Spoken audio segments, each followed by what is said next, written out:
The revolution brought radical changes also to the social life of the people.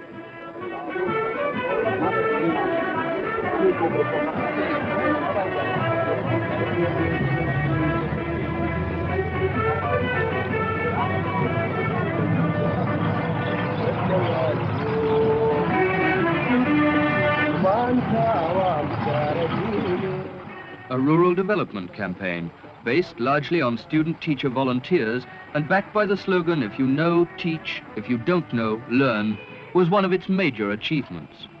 Never before had city and country dwellers made contact in such a way. This unprecedented drive against illiteracy bridged the social gap of centuries, bringing mutual understanding and a sense of common purpose to the far-flung peoples of the nation. The Rural Development Campaign had a second purpose besides, the teaching of health and basic hygiene. Nothing remotely like it had ever been tried before. For the first time in their history, the Somali peoples were brought together as a whole, not as rival clans or factions, but as a nation, eager, from these small beginnings with the reading and writing of their mother tongue, to grow and prosper for the common good.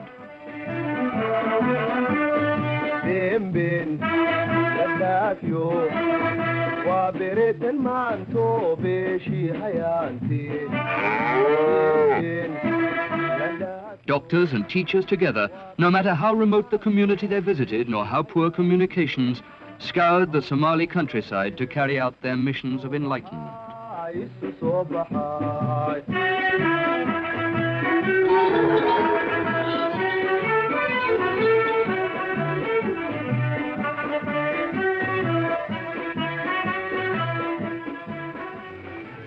For the campaign, the entire nation was mobilized. Its every resource, both human and material, were drawn upon.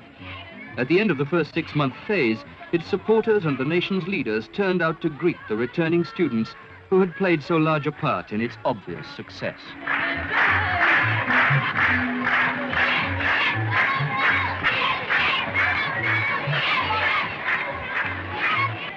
It was time to acknowledge that this was also the first time the nation had benefited from the collective energy of its young people, of its students, who would be among its leaders tomorrow.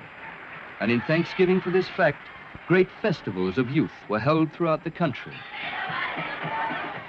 In Mogadishu, President Siad himself attended these festivals, presenting medals and scrolls to all who had distinguished themselves over the grueling half-year.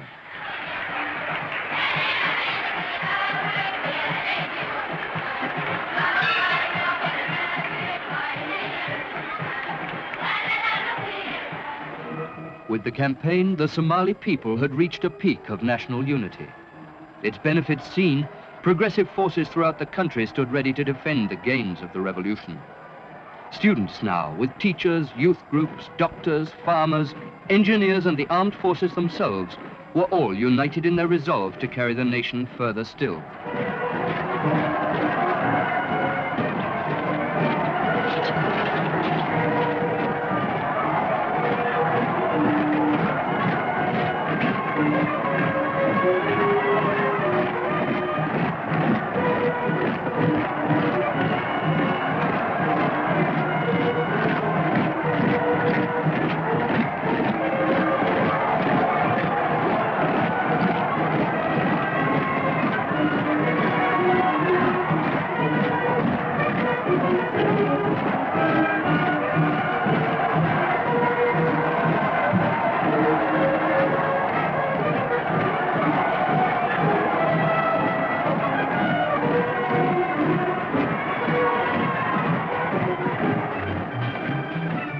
Now publicly accepted as active participants in their country's struggle, the nation's youth celebrated with colorful displays of their achievements and their future hopes.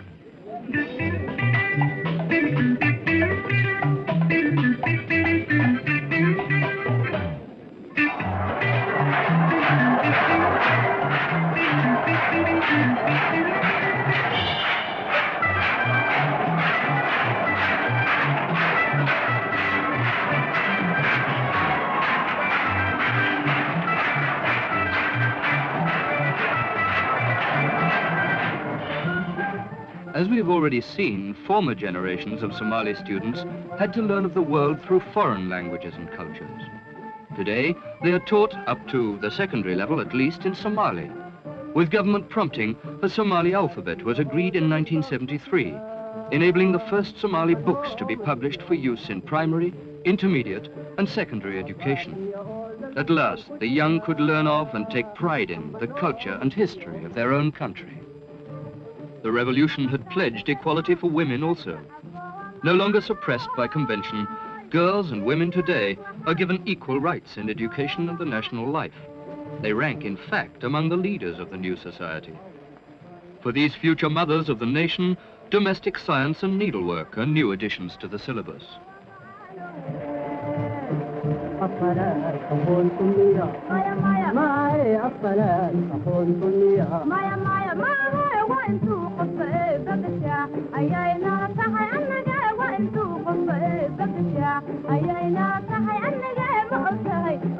And the educated woman is important for another, equally fundamental reason.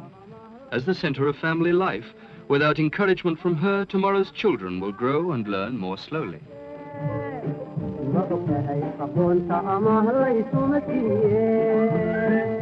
Any country without a national university will have problems in carrying out development projects on its own.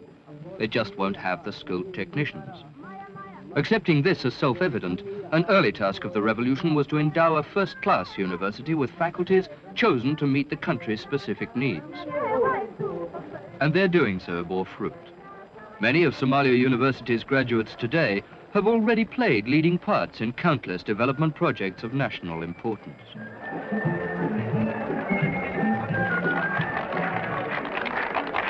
Elections in '64 and '69 had caught the people confused and politically innocent. Now, special orientation centers were built where they could learn their basic responsibility towards society at large. The centers stressed the value of national unity. Above all, they worked to eradicate ancient clan divisions and feuds. The centers are working. People of all kinds gather here to discuss their problems, seeking and offering solutions on the basis of each other's experience. But they are not just political forums. Despite their title, they are used also as local sports grounds for the young, places where healthy minds can grow in healthy bodies.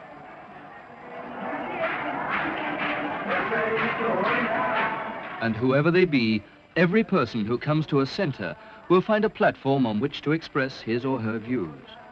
Universally adopted, they have become the community centers of the nation. And then in 1973, the land itself came under attack. Huge moving sand dunes had rolled in from the coast to threaten the fertile southern farmlands of Shalambod.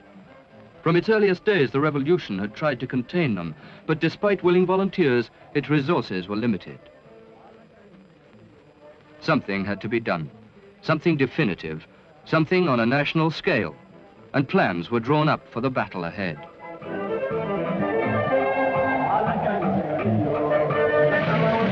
Within a matter of weeks, the power and determination of the nation could be seen. Workers and farmers from towns and villages throughout the land poured in to help. At their peak, they numbered 11,000. Their scheme was unique, so simple and cheap that it bordered on genius. Drought-resistant scrub and cacti were brought in.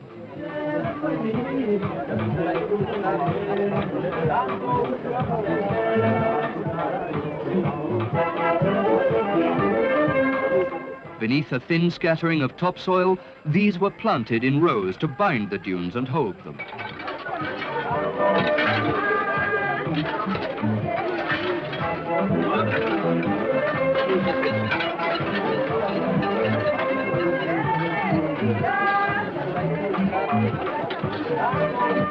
Foreign experts advising the government at the outset had costed the problem's solution in millions. Millions Somalia never could afford. Today, these same experts come here to Shalambod to marvel and study in their own turn. The dunes have been halted in a mere few months, proving the old proverb, wherever there's a will, there's always a way. The sands were beaten, but nature was cruel, attacking immediately from another flank. Now it was the nomads' turn to suffer. A blistering drought hit the country's northwest. Trees were blasted, the earth parched. Livestock died, and the people with them.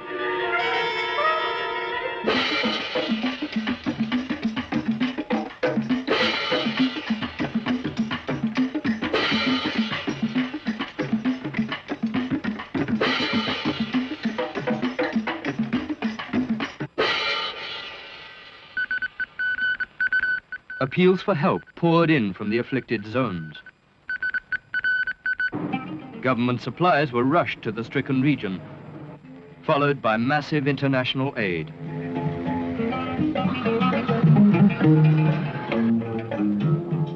Throughout the disaster zone, relief camps were set up and clothing, food, medicine and vital water provided.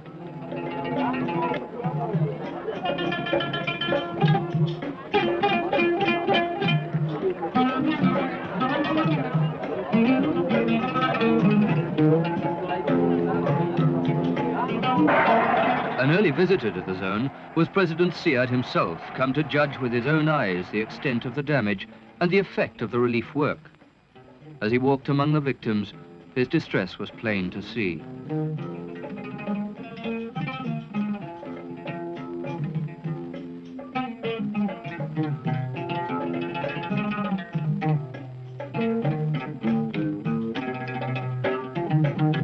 In his mind, an old dream became a firm decision. These people have lost everything they had, and our task is clear. We must assure them of a stable environment in the future, and we can only do so by uprooting and resettling them on the southern farmlands. Only by resettlement here or along the coast and retraining as farmers and fishermen can we guarantee them any future. Somalia's two great southern rivers, the Juba and Shabelle, enclose a vast and fertile floodplain as yet only part developed for agriculture, and it was here that the nomads would be resettled.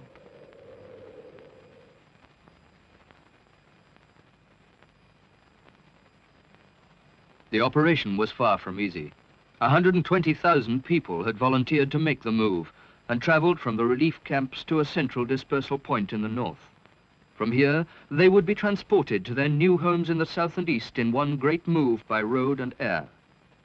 For the future farmers were settlements at Dokumentari, Sablale and Dujuma.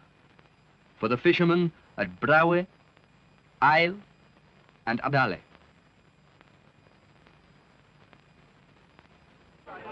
And so, on June the 18th, 1975, the great trek began. Families who had somehow saved their homes from drought and earlier moves dismantled them. Precious possessions were packed and stowed away for a journey that would take them from everything they had ever known and into a future far removed at which they could only guess. Infants and invalids were carried onto waiting lorries. Papers were checked as whole families moved together. The entire nation's transport resources had been mobilized and others borrowed from abroad. 16 landing strips had been built for 24 huge transport planes, while over 600 lorries took on the rest.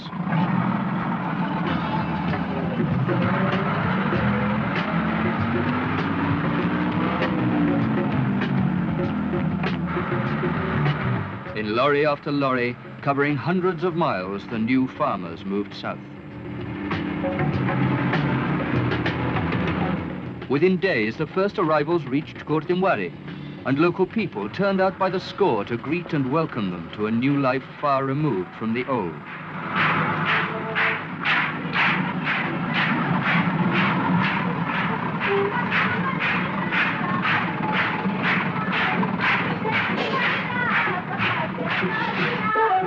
Even the mud and rain which greeted them also must have seemed a godsend after the horrors of drought.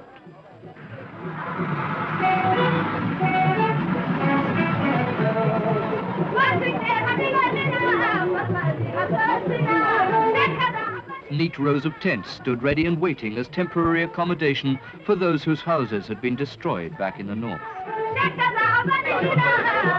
While those who had saved theirs set to quickly rebuilding them in the new settlement.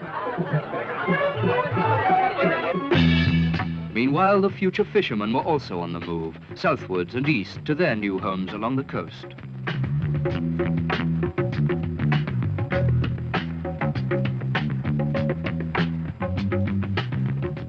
Day after day, the huge convoys rolled, carrying their precious cargo to safety and a new life. The first arrivals in Adale. Wherever the refugees went, they met with the same warm reception.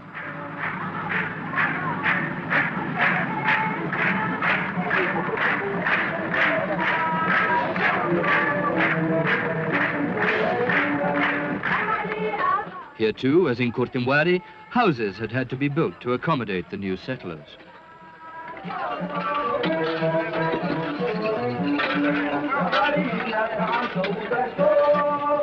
And no sooner had they settled in than schools started for the children. For those of the farmers in the open air, while here in the fishing town of Brawe, their brothers found a schoolroom already built and waiting. Nor were the children the only ones to take lessons. Most of these men had never even seen the sea, yet their new life demanded not only that they see it, but learn to enter, swim, and survive in it as well. Retraining began for the farmers also. At both Kortemwari and Dujuma, the nomads were allocated 18,000 hectares of undeveloped land, which, under expert guidance, they would be expected to make productive within 2 years.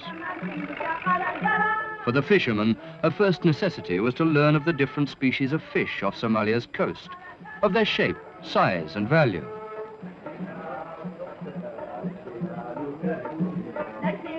While the farmers learned of the best crop strains to plant in a given soil.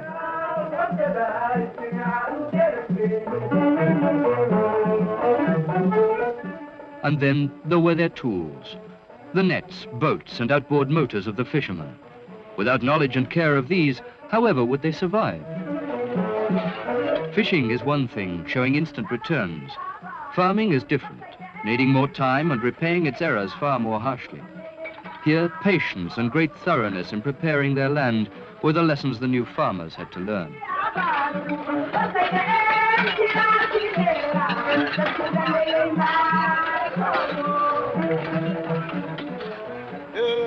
And yet, a mere 3 weeks after their arrival on the coast,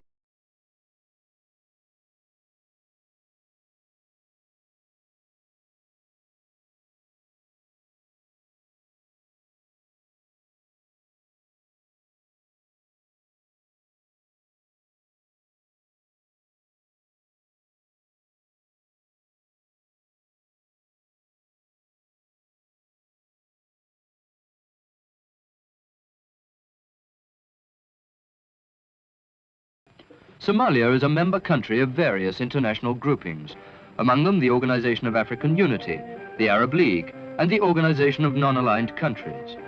Today, it speaks as a voice in the world at large, a voice to whose views on international relations and foreign policy the world pays ever-increasing attention and respect.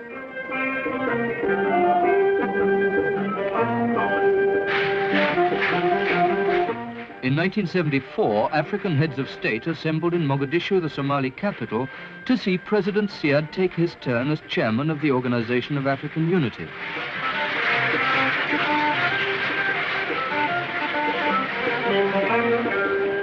In his opening speech to the summit meeting, the president talked at length about Somalia's domestic and foreign policy since the revolution. In referring to her progressive stand on matters of mutual concern such as the post-colonial heritage, he assured his listeners of Somalia's support, both moral and material, for progressive and liberation movements and governments throughout the African continent. In particular, he singled out the southern countries of the continent, Zimbabwe and South Africa, whose peoples still suffered the iniquities of direct colonial rule.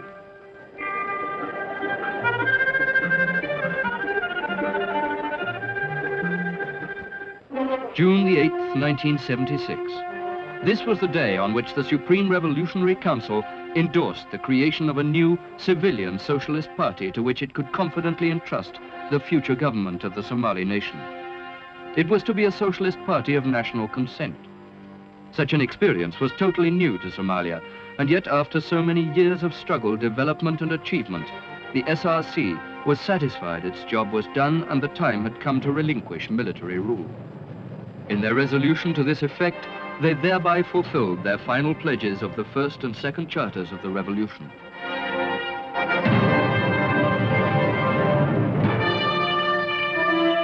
For 7 long years, the SRC had worked to make Somalia's people proud of their own history, alive to past mistakes, and politically conscious of their future responsibility. Now the people gathered to put all this to the test. It was the first time that delegates from all sectors of the country's life had ever met to have a say in the nation's future. Over 3,000 of them, workers, young people, women, all proving in their speeches just how ready for their new role they were, and how willing. Now President Siad asked for nominations to the Politburo and offices of the new party. By a unanimous show of hands, he was himself elected Secretary General, and so the other officers were likewise voted into being.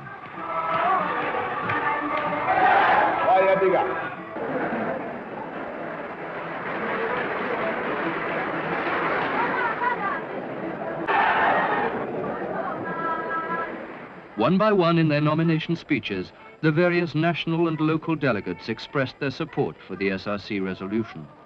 The party's foundation was voted on and approved, together with all its principal officers. In all, 5 members of the SRC were voted onto the new Politburo. Vice President Ismail congratulated the delegates on their democratic conduct of the election and their willing assumption of responsibility. For his part, as leader of the October Revolution, President Siad was awarded a specially cast medal from the Somali people.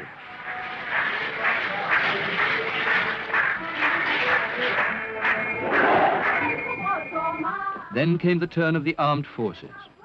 They had been the spine and sinews of the October Revolution, and now, unit by unit, they entered the election hall.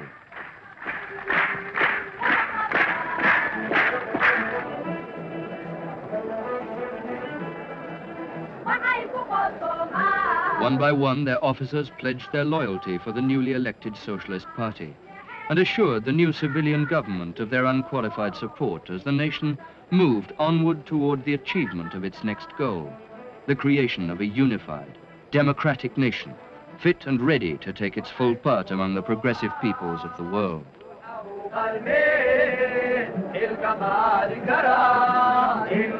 Next to come in were the children, many of them born since the October Revolution. Representing the future of the country, they came in to join their elders in celebrating the new age of which their good fortune had made them a part.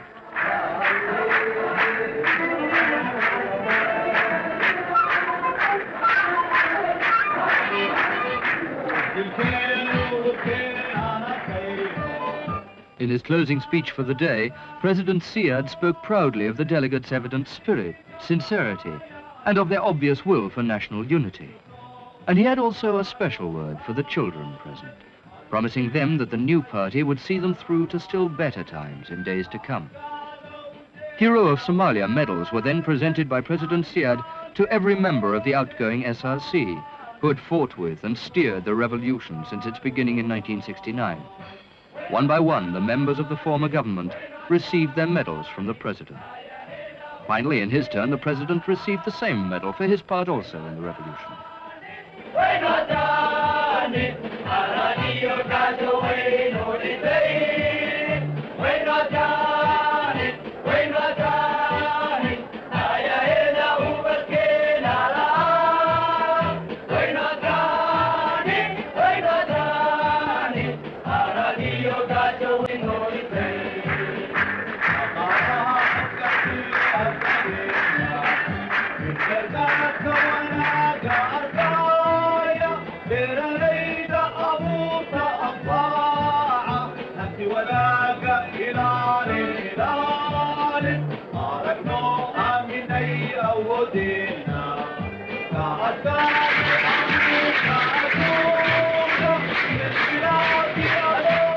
The third day of the meeting was spent by the delegates in discussions on the new party's constitution.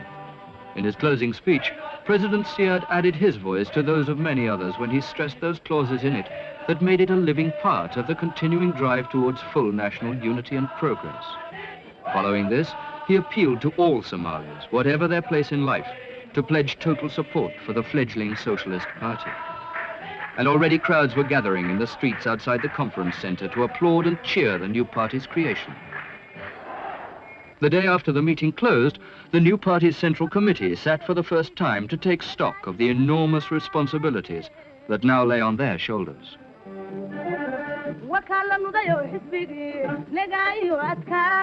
In the streets and public places of Mogadishu and other cities, people were turning out by the thousand to demonstrate their support. To one such rally in Mogadishu, President Siad came out to speak. He said how glad he was to sense their genuine enthusiasm for the party. Today, he said, we are entering a new era in which every individual will find complete freedom in fulfilling his responsibilities to those around him and to the nation as a whole.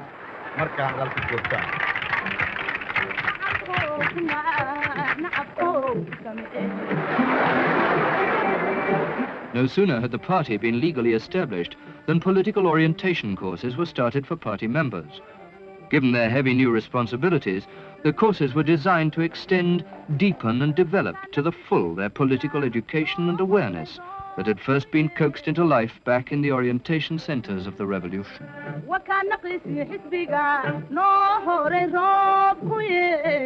At a major press conference, the Minister of Information briefed all foreign correspondents in the country on the background, formation and purpose of the party. We felt it was time, he said. Our nation is ready now and able to support such a movement. At the same conference, he answered questions on the new constitution, pointing out details of its social and economic clauses. To a question on its origins, he reminded his audience that the answer lay in the mandate of the Somali people.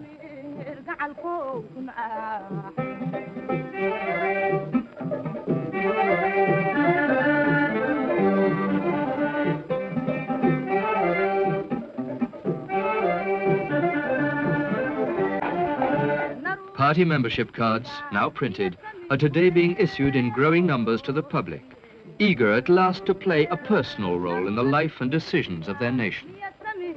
And so the Somali people have crossed the threshold of a new future. For them, as for others, sunrise is a symbol of hope. And from this time forward, they will know and be sure that every single day will bring a new dawn of achievement.